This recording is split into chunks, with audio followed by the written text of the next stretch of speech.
Good afternoon, everyone. This is Reading for Charity again, this time with In a Lonely Place by Dorothy Hughes.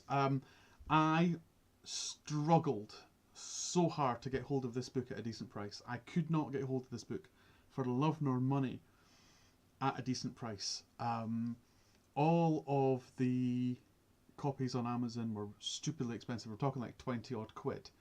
I finally actually managed to get lucky and got a copy from the States for this book. And very recently as well. This hadn't been read and hadn't been read and hadn't been read, and I was starting to, wonder if I was ever actually going to get the hold of the book to read, because I wasn't really willing to pay £20 for it, and I didn't really want to descend to piracy in order to get hold of the book. But I did. I managed to get hold of one eventually. I have no idea where it's gone. I read this on a train down to Sheffield, and I'm beginning to wonder if I left it on the train. I hope not. I hope it'll turn back up because I've got all the other books, so fingers crossed. So, In a Lonely Place by Dorothy B. Hughes. It's an interesting book. It's definitely not what I expected when I got hold of it. I didn't actually really know anything about the book until I read it. I'd heard of the film, but that's it really. The book itself it's great. I mean, it's noir, and I am a big fan of noir. I really enjoy it. I enjoy video games set by it. I quite enjoy the noir films to a certain extent. It gets a bit wearing in films sometimes, and I really like it in my books. So this was a great read. This was a really, really enjoyable read because I like the noir stuff. Dick Steele, which is, a name painted by someone who has an idea of the character before they've even written anything. I think possibly the name came before the character. Is utterly unrepentant, is an utterly dislikable character who sponges off his family, who is basically a violent sociopath all the way through the book, and is discovered eventually. And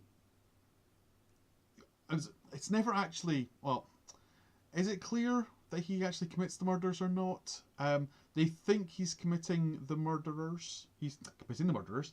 Committing the murders.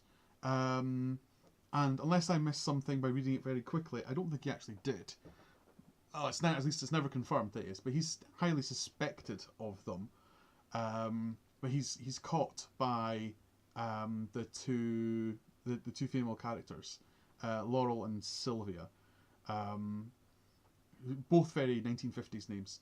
The whole book is very 1950s, 1940s. I think it's set in. It's really, really good. It's down as one of those feminist books because it's very much anti-misogyny, and the main character, Dick Steele, is very misogynistic. Everyone is very, patting the pretty ladies on the head and sending them home kind of style.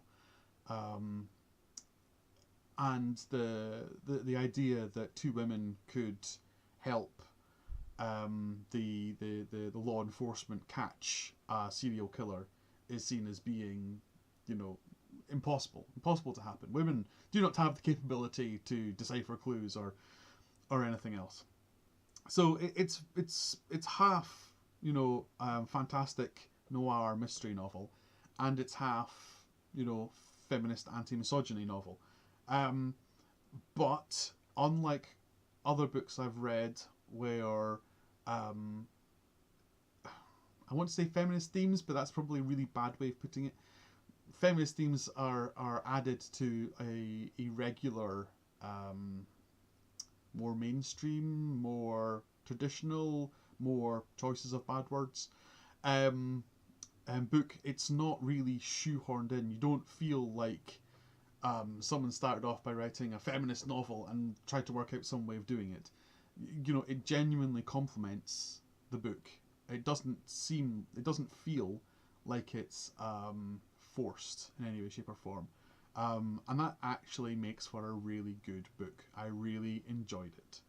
I think it's so we'll do the should you read this book? Yes, I think you should read this book. It's well worth a read.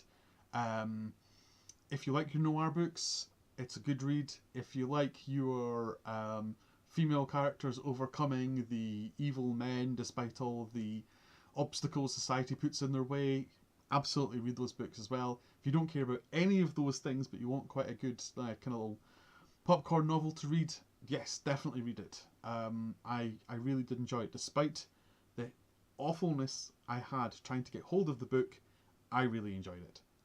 So yeah, go away, read the book, definitely. Right, next up, we're going to be doing Furthest North. That's going to be the next review in a few minutes' time once I get the images sorted out. So until then, thank you very much for watching. Thank you very much for listening. Good afternoon.